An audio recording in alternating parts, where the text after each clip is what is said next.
Hello, my name is Amy Sinar. I am a parent-child advocate with the Oklahoma Parent Center. Today, you'll have an opportunity to meet Melanie Berry, one of my cohorts at the Oklahoma Parent Center. Not only is Melanie a great advocate, she's also a wife and a mother to 4 children. Melanie is not only working full-time from home, she's also navigating distance learning along with her children as a parent with children with disabilities. Melanie, tell us a little bit more about your family. Sure. Thanks for having me today. My husband and I have 4 children. My oldest daughter is a freshman at OSU, and she's back home finishing up her semester online. Her class is online. My oldest son is a junior in high school. He has a 504. My middle school son, he's in 7th grade, and he is on an IEP. My youngest daughter, she is in 4th grade, and she also is on an IEP.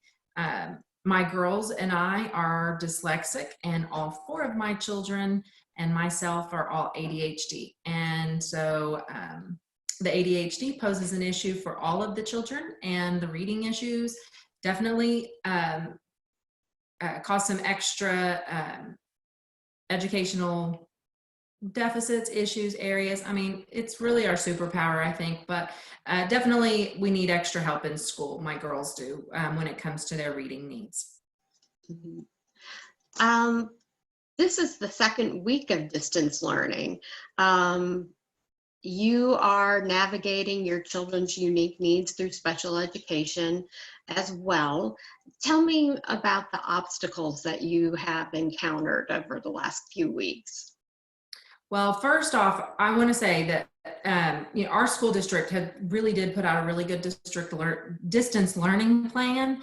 Our school was in a really good position to go to a virtual type model. They already have a lot of technology incorporated into the everyday setting. My middle school and high school sons already had school issued Chromebooks here at the house. So for them, their day really doesn't look a whole lot different other than they're doing their classes through Zoom.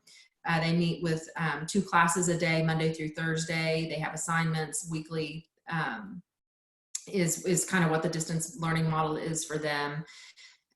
My youngest daughter, being in elementary school, they were not necessarily, they used a lot of technology in class, but they weren't, prepared at home to be learning through this type of a model. It has posed a lot of challenges. One, because I have a short attention span when it comes to stuff that it does not come easy for me. So does my child. So trying to navigate this really nicely put together system that our school did is really trying my patience, honestly. It's not easy for me. And so I've had to reach out on more than one occasion so far regarding what's going on with Sarah's plan.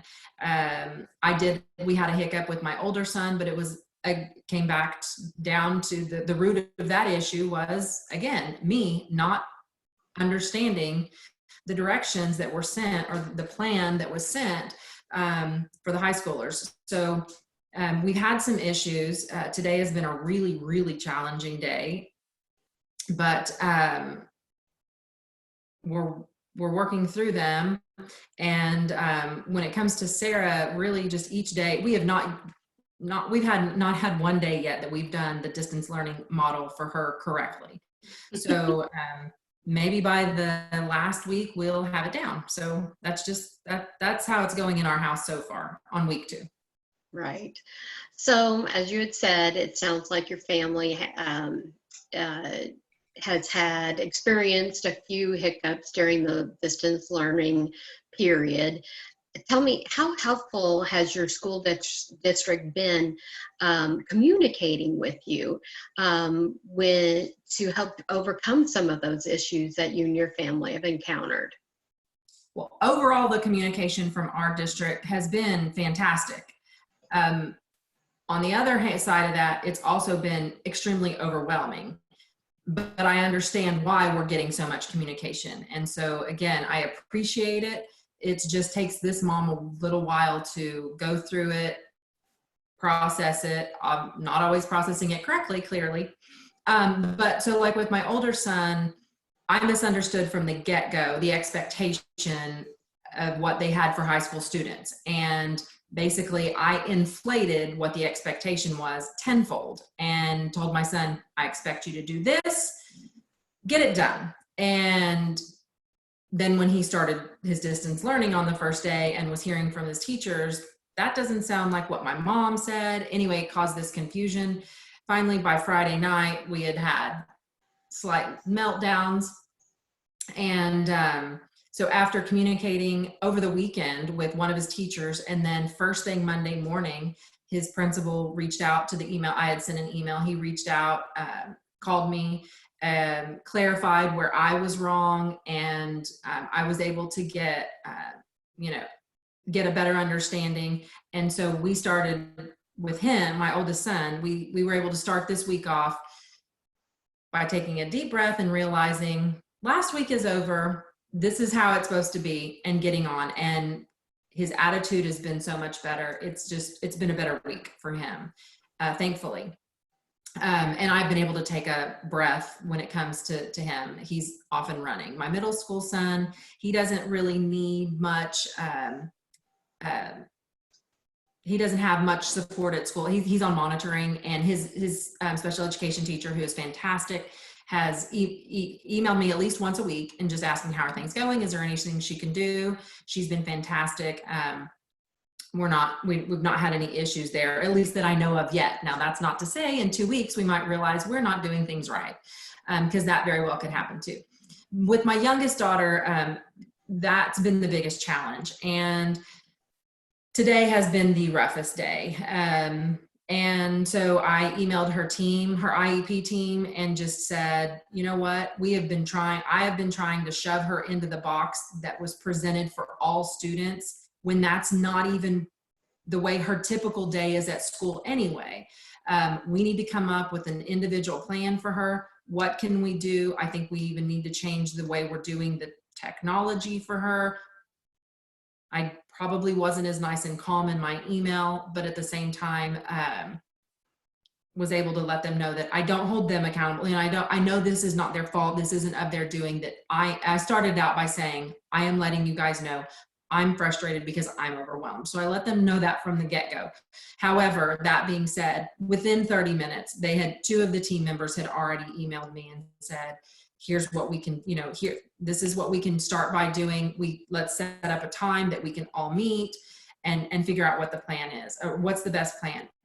They're always really good about that. And, I am a special education advocate. I do train parents on what's the best practice, how should you do all these things. And so,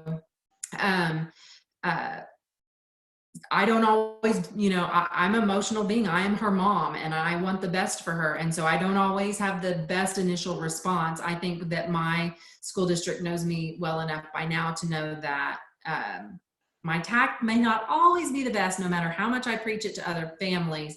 But my intent is always because I want what's best for my child, and I want her, all of them, in this case, Sarah, to be able to have the best outcome at school. I want her to enjoy going to school and all of those things. But at the same time, I need her to have the best outcome educationally that she can possibly have. And so through this distance learning, I have definitely seen, I actually am coming away with more concerns than I had previously on how drastic her deficits are.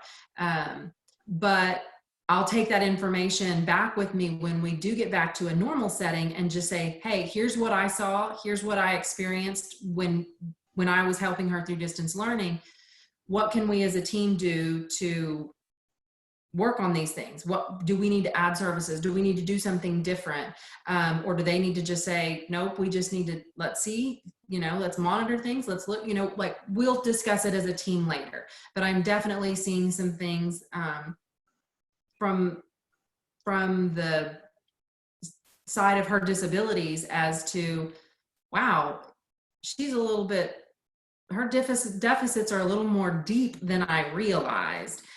Definitely her attention span is way worse than I thought it was. But at the same time, I have to keep in the back of my mind that this is a totally different setting. Here she's sitting in my office trying to do school.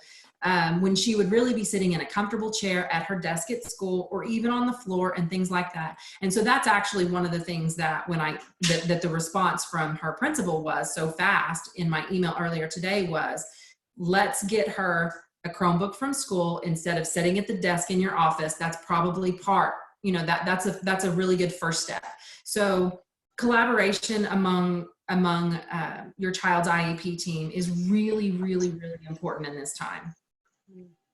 So to rephrase some of the things that you've talked about. You've talked about how distance learning has been a challenge for the entire family.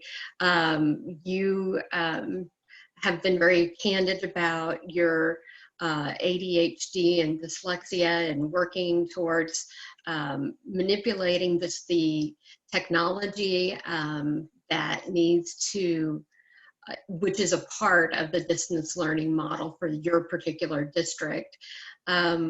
You've been very candid with the school when you have faced some of those challenges and asked for help. And you've been amazed at how quickly things have been resolved. As you had talked a little bit more about Sarah and having the school respond back to you and to your junior in high school. So all in all, I think that the distance learning has been a mixed bag, but you're looking forward to, continue trying the next day. Absolutely. It is literally a day-by-day process. And, we're all in the same boat. Nobody asked to be in this situation. The schools definitely didn't ask for it. Parents didn't ask for it. And so, we are going to face struggles through this, especially as parents who have students with disabilities. And, I know that, parents who have children with very severe and more significant disabilities than my children need, communication is just really the most important tool through all of this. Yeah, of course. Well, thank you, Melanie, for your candor, your time and talent that you share with the families who reach out to the Oklahoma Parent Center, as well as taking time away from your children's education to help parents who are in similar situations as yourself. I invite all of our audience to learn more about the Oklahoma Parent Center and the free services that we provide to parents and professionals who are looking for more information on their students' rights under the Individuals with Disabilities Act or Section 504. Please call us at our toll-free number at 877-553-4332. Go to our website at www.oklahomaparentcenter.org or like us on Facebook or Instagram. Thank you so much, and I look forward to spending more time with our Oklahoma parents soon. Thanks.